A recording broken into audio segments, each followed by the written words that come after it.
ce qui était intéressant, c'est qu'en France, donc quand j'étais gamin, l'homophobie était très forte. C'était encore les débuts, on était encore en plein combat pour l'égalité, la reconnaissance, en fait, la dépénalisation des... Enfin, c'était déjà dépénalisé, mais il y avait encore beaucoup de discrimination à l'égard des homosexuels. Et paradoxalement, au Gabon, c'était pas trop un sujet que ça. En tout cas pour les souvenirs que j'en ai.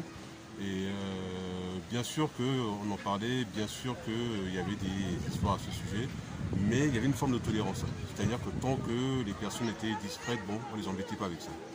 Et or là, il y a vraiment un gros changement. Il y a un changement, c'est-à-dire qu'il y a une inversion entre la France et le Gabon. Donc en France, il y a c'est majoritairement très tolérant vis-à-vis des homosexuels.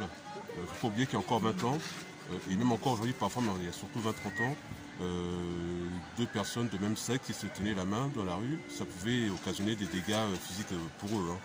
Et là où j'ai du mal un peu à comprendre l'évolution au niveau du Gabon, en fait je me l'explique mal, pour être très clair. Je m'explique très mal l'évolution parce que autant quand j'étais adolescent, gamin, il y avait cette tolérance, autant aujourd'hui il y a une totale intolérance. Et je ne sais pas comment on est passé de l'un à l'autre, même si j'ai des hypothèses. Mais juste pour montrer cette tolérance qu'il y avait, en tout cas cette différence d'appréciation qu'il y avait par rapport à la France. Je me souviens que lors de l'un de mes retours au Gabon, après la France, donc quand je suis arrivé notamment à Léon-Bas, donc en fin de cycle, de second cycle, de secondaire, j'avais une vision française, moi, du coup, par rapport à cette question. Et donc c'était une vision qui était plutôt homophobe. C'est-à-dire qu'il y a des gestes que je voyais au pays qui étaient des gestes naturels pour nous, mais qui en France étaient très mal vus. Par exemple, le fait que deux personnes de même sexe se tiennent la main. À l'époque, moi quand j'étais à Léon-Bas et plus tard à l'IOB, c'était des gestes normaux d'affection de personnes donc, qui s'apprécient, des amis. Alors que moi venant de France, voyant ces gestes-là, c'était des gestes qui me choquaient. Parce que c'était des gestes qui étaient associés à l'homosexualité.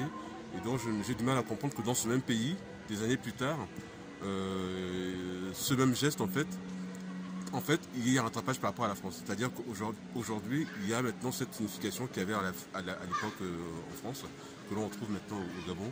Et je ne sais pas pourquoi. Et donc là, moi, je m'interroge sur la... comment dirais-je autant pour les jeunes, je peux comprendre que... Je parle des jeunes Gabonais. Je peux comprendre que eux, dans leur cas, s'ils ont vécu dans un environnement homophobe, je peux comprendre qu'ils aient des réactions homophobes, il y a une certaine logique malheureusement. Autant pour ceux de ma génération et ceux des générations précédentes à la mienne, j'ai du mal à comprendre. C'est-à-dire que je ne comprends pas pourquoi ceux qui toléraient dans les années 80, même 90, aujourd'hui ça devient un pur scandale pour eux, une infamie, alors qu'avant ils le toléraient et ça ne les gênait pas tant que ça. Donc ça c'est quelque chose que j'aimerais comprendre. Et une de mes hypothèses, maintenant je n'ai pas fait d'études sociologiques, anthropologiques, scientifiques à ce sujet, mais une de mes hypothèses, c'est qu'il faut chercher dans la vie politique gabonaise. C'est-à-dire que, notamment il y a 10-15 ans, on a commencé à entendre de plus en plus parler de pratiques homosexuelles imposées dans un contexte politique et économique, parce que pour avoir certaines promotions, etc., on entendait de plus en plus souvent parler de pratiques homosexuelles imposées. Et je ne sais pas si ça suffit à expliquer, mais je pense que ça a quand même joué une bonne part dans cette évolution au niveau du Gabon. Parce qu'à part ça, je ne comprends pas. Donc, mais par contre, maintenant si on me pose la question de savoir est-ce que cette homophobie au Gabon est entre guillemets justifiée, ou en tout cas s'explique historiquement, culturellement, pour moi, ça ne tient pas la route. Ça ne tient absolument pas la route. Donc sur le point culturel, j'envisage d'ailleurs même anthropologique, ethnologique, etc., ça ne tient pas la route parce que on sait très bien, il y a énormément d'études, il n'y a pas quelques études, il y a des dizaines, des centaines d'études depuis des décennies qui montrent que en fait, la question de l'homosexualité, ça ne date pas d'aujourd'hui. C'est partout, c'est depuis même c'est vieux comme l'humanité en fait. C'est-à-dire que même au niveau des hommes préhistoriques, on sait qu'il y avait des pratiques homosexuelles. On sait que dans toutes les régions du monde, depuis toujours, il y a des pratiques, il y a des pratiques homosexuelles. Donc je ne comprends pas ce mythe selon lequel il y aurait une forme de nuage de Tchernobyl homosexuel au Gabon, c'est-à-dire que, enfin en Afrique en général, où on serait en gros la seule région du monde où on aurait été entre guillemets préservé de l'homosexualité, et partout dans le monde entier, il y avait ça, il y a des traces de ça. Et bizarrement, il y aurait qu'en Afrique que ça n'existerait pas. Donc c'est faux. Et c'est prouvé également matériellement par beaucoup d'études. Dans toutes les régions d'Afrique, hein. Il suffit d'aller par exemple en Ouganda. En Ouganda, il y a une cathédrale qui est très célèbre. Et sur cette cathédrale, il y a une illustration. Et cette illustration fait en fait référence à un ancien roi local qui était connu pour ses pratiques homosexuelles. Et donc c'est pas une invention, c'est quelque chose qui a été avéré.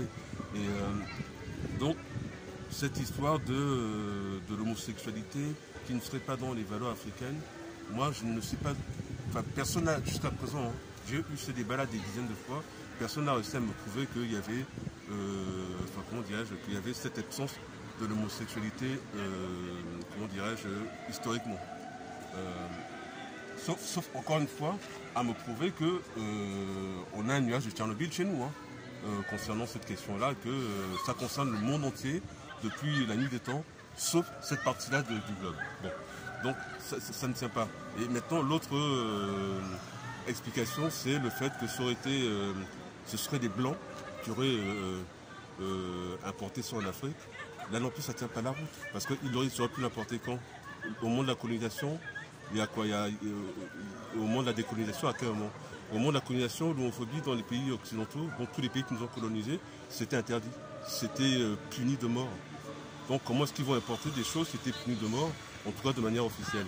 Et en fait, la réalité, c'est que s'il y a bien une chose que les occidentaux ont importée, ce n'est pas l'homosexualité, c'est l'homophobie.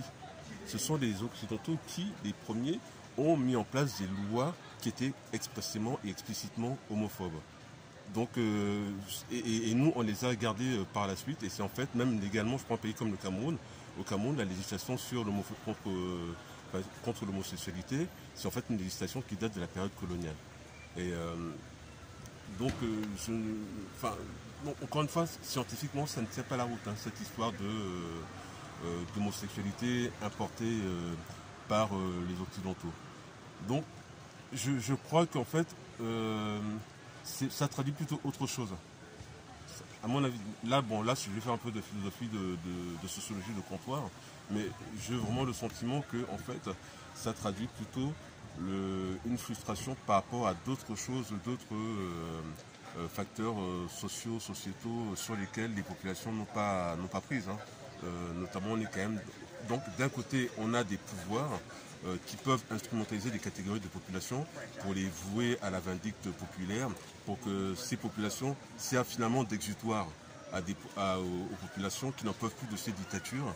Et c'est dommage, hein, de voir que ça marche au bout du compte. C'est-à-dire que un pouvoir, dès qu'ils se sont un peu menacés, hop, il instrumentalise la question homosexuelle. Et ça, on l'a vu au niveau du Gabon.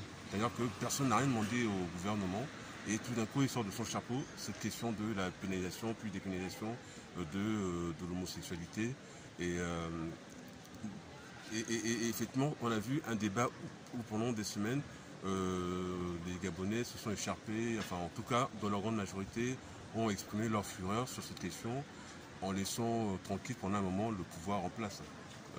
Donc, bon, il faut aussi que nous, on sorte comment dirais-je, de ce type d'instrumentalisation et qu'on arrête de se faire avoir, hein, par ces gens-là. Et puis l'autre chose également par rapport à nous, enfin moi, en tant qu'ancien homophobe moi-même, parce que bon, et là de manière culturelle, hein, puisque pour des questions religieuses, je voyais ça d'une manière, comment dirais-je, comme une infamie vis-à-vis de Dieu. Et donc j'arrive à comprendre en fait, hein, certaines des réactions vis-à-vis de cela. Mais je pense que derrière aussi il y a beaucoup d'ignorance. Il y a énormément d'ignorance. En tout cas moi, si je prends mon cas personnel, il y a énormément d'ignorance. C'est-à-dire que quand tu ne connais pas quelqu'un, c'est facile de le chosifier. C'est extrêmement facile. Et donc quand on ne prend pas le temps de discuter avec un homosexuel, savoir, mais au fait, pourquoi tu es homosexuel? Mais moi, quand j'ai fait cette démarche-là, j'ai compris que c'était pas un choix. Hein. C'était pas que la personne se disait, tiens, ça me plaît d'être homosexuel. Non, c'est son identité. Enfin, c'est un peu la même manière que si je parle à un hétérosexuel, si je lui dis maintenant toi hétérosexuel, les seules relations, ce que tu as le droit d'avoir, c'est avec des personnes de ton sexe. Mais quelle violence c'est. Et je pense que ça c'est aussi un des problèmes que l'on a, c'est qu'on ne fait pas l'effort de discuter, de comprendre ce que c'est réellement. L'homosexualité, c'est pas une pratique. Enfin, en tout cas, moi, quand je parle de ça, c'est pas en tant que pratique. Parce qu'effectivement, une pratique, j'aime bien jouer au foot, sans m'interdire de jouer au foot, ça va m'embêter. Mais ça va pas non plus me altérer mon identité. Mais là, il ne s'agit pas de ça, c'est pas une pratique. On parle bien d'une identité. C'est qui je suis au fond de moi-même. Donc si moi, on va m'obliger à être quelqu'un d'autre que la personne que je suis, il faut quand même comprendre la violence que c'est d'imposer ça. On sait très bien qu'il y a des personnes homosexuelles qui sont foncièrement homosexuelles, mais qui s'obligent à vivre comme des hétérosexuels parce que elles ne veulent pas être marginalisées. Elles veulent à tout prix être intégrées, insérées dans cette société, quitte à en payer le prix. Et le prix, c'est une vie où on fait semblant d'être quelqu'un qu'on n'est pas. Et là, ça m'envoie également une autre discussion par rapport à ceux qui fustigent l'homosexualité, qui mettent en avant le fait que ce serait contre le mariage, etc. Je dis, mais enfin, je pense pas que tout le monde soit obligé de se marier. Hein. Et puis deuxièmement, par rapport à l'homosexuel, enfin, à la limite, si lui il veut vivre son homosexualité, il ne va pas se marier. Enfin, en tout cas, vu que dans nos pays, de toute façon, le mariage homosexuel n'est pas reconnu. Donc, je ne vois pas en quoi ça va empêcher le mariage. Ou alors, ça veut dire qu'on veut l'obliger à se marier. Et là, on est dans une aberration totale. Comment on va obliger des gens à se marier s'ils ne le souhaitent pas? Il y a une forme d'hypocrisie. Parce qu'on me dit oui, c'est pour préserver l'institution familiale, etc. Je dis, attendez, nous sommes quand même dans des pays dans lesquels on glorifie l'homme qui a des maîtresses, qui a des bureaux. On dit même qu'un vrai homme, un vrai, il a forcément des maîtresses. Et ça, vous êtes sûr que c'est quelque chose qui aide à la solidité de la cellule familiale? Donc, même cet argument, de mon point de vue, il ne tient pas la route. Moi, il me semble que la seule réaction raisonnable, de mon point de vue, c'est la réaction libérale. C'est-à-dire que chacun fait ce qu'il veut, tant que ça ne concerne que lui et que ça n'a pas d'influence sur moi. Que deux hommes veuillent faire ce qu'ils ont à faire ensemble, tant qu'ils ne m'impliquent pas dans leur situation, qu'est-ce que j'ai à dire moi dedans? Que deux femmes veuillent vivre une situation ensemble dedans, tant que je ne suis pas impliqué directement, en quoi ça me regarde ce qu'ils font dans la chambre ou ailleurs? Et donc moi c'est un peu le cadre que je pense qu'on devrait accepter, parce que sinon, si on accepte le principe selon lequel il est normal d'empêcher certaines catégories de personnes de vivre selon leur identité tant qu'on ne viole pas la loi, ça veut dire qu'on se donne le droit que ça s'applique également à d'autres demain. Ça, il faut être clair dessus, hein, parce que, comment dirais-je, aujourd'hui, moi je sais pas, moi si je suis un antimilitariste, par exemple, demain, ça veut dire que demain je dois accepter le fait que moi, en tant qu'antimilitariste, je peux être visé. Et donc, comment dirais-je, et faire l'objet de mesures vexatoires, voire même pire que ça. Donc, il faut vraiment qu'on fasse gaffe qu'on va sur ce type de terrain. Et pareil, il me semble quand même assez singulier que nous-mêmes, en tant que Noirs, on se plaigne d'être discriminés en tant que Noirs, mais qu'on trouve que des personnes qui ont une identité sexuelle qui nous dérange, elles puissent être discriminées. Là, il y a une forme de logique qui m'échappe. Donc, parce que la personne noire, elle n'a pas demandé à être noire. Et la personne homosexuelle, je le répète, elle n'a pas demandé à être homosexuelle, c'est son identité, encore une fois. Donc, moi, je pense vraiment que le plus raisonnable, c'est vraiment de rester sur cette logique où on respecte les libertés des uns et des autres tant que ça ne nous touche pas.